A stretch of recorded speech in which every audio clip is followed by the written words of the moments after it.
आपके अपने YouTube channel गाँव के अंधेरे में स्वागत है।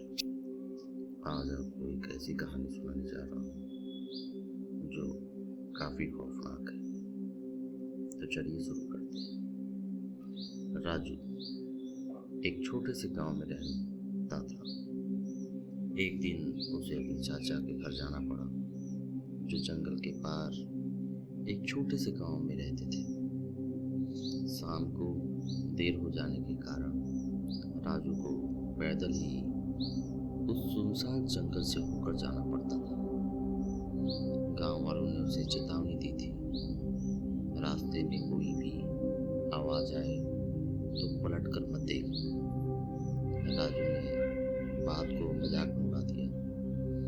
जैसे जैसे वो जंगल में आगे बढ़ा, अंधेरा गहराता हुआ अचानक उसे पीछे से किसी की चलने की आवाज आई। सूखी पत्तियों पर भारी कदमों की खड़खड़ाहट। राजू के अंदर एक अनजाना डर। राजू ने डर को नजरअंदाज किया, चलता रहा। आवाज तेज होती गई। जैसे जैसे वो आगे बढ़ता गया, उसे ऐसा महसूस हुआ जैसे कोई पास से उसके कान फुसफुसा रहा। राजू रुक गया। राजू का दिल जोर जोर से धड़कने लगा, लेकिन उसने गाँव वालों की बात याद रखी, पलट कर मत देखना। और डर के मारे उसका सही टूट गया। उसने जैसे ही पीछे पलट कर देखा, एक बिना चेहरे वाली उल्टे पैरों के साथ उसके पीछे पड़ी थी।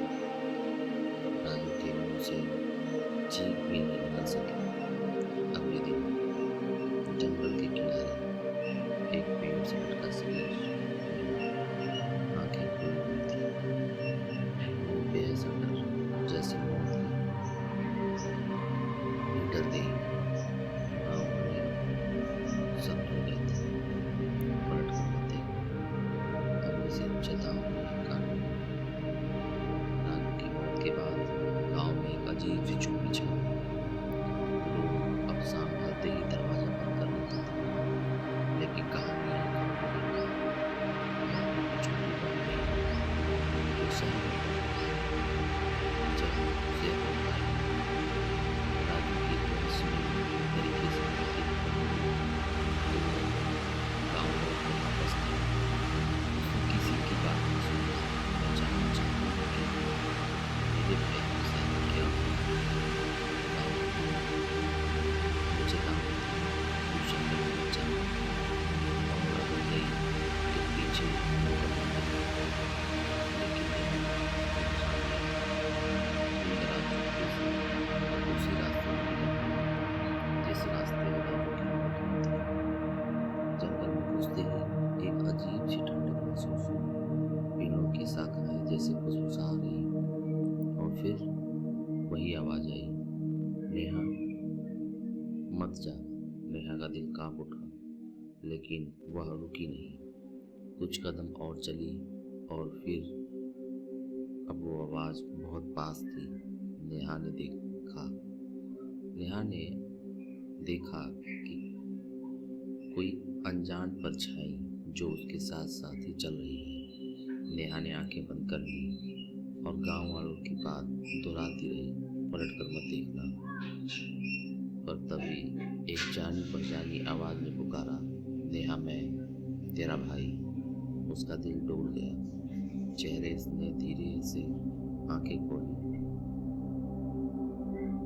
नेहा ने धीरे से आंखें खोली और पलट गई। जंगल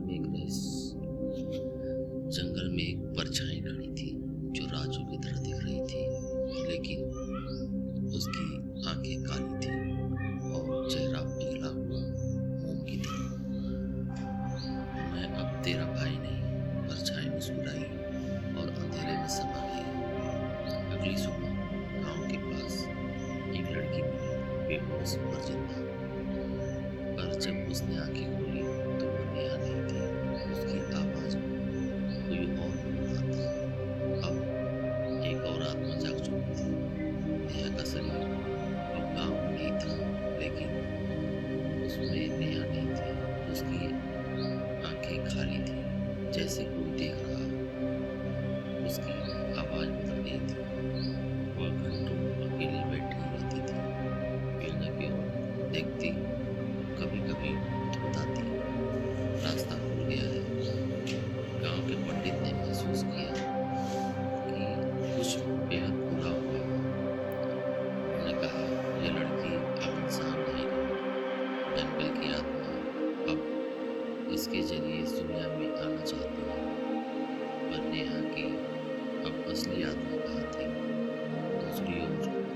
नेहा की आत्मा एक अंधेरे, सड़क और धुंध से भरी जगह में कैद थी।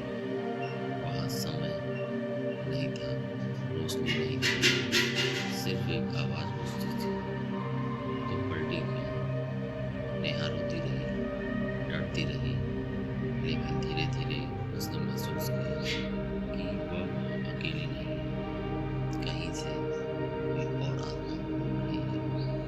राजू की आत्मा भी थी, अधूरी और जिंदा। नेहा और राजू ने तय किया कि भागना है। हर आत्मा को पीछे लड़ते थे, कुछ अंदर उड़ना चाहते, लेकिन एक दरवाजा था, एक हमसे हमसे पार करने के लिए। अब मैं सबसे डर का सामना करना चाहता था। नेहा ने देखा, उसका डर एक भावना थी, बिना चेहरे की। एक कोई परछाई जो उसके सामने थी। उसने पूछा, मुझे क्यों कैद किया है?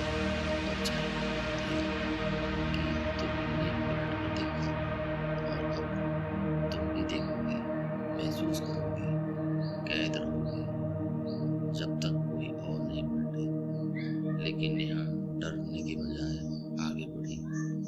मैं नहीं डरती और मैं राजू अपने भाई को भी साथ ले जाऊंगी, उसकी आत्मा यहाँ पे आजाद कराऊंगी। उसने आत्मा की आंखों में देखा। पहली बार परछाई पीछे हटी। गांव में उसी रात नेहा के शरीर में जोर सा झटका लगा। वो जमीन पर गिरी। जब वह उठी, उसकी आंखों में फिर से रोशनी थी। नेहा वापस आ गई थी, पर उसने एक बात महसूस की, कोई उसके साथ आया था। राजू भी अब उसके साए में था हमेशा। और जंगल अब और भी भयानक हो चुका था, क्योंकि अब वो परछाई किसी और की राह देख रही थी, शायद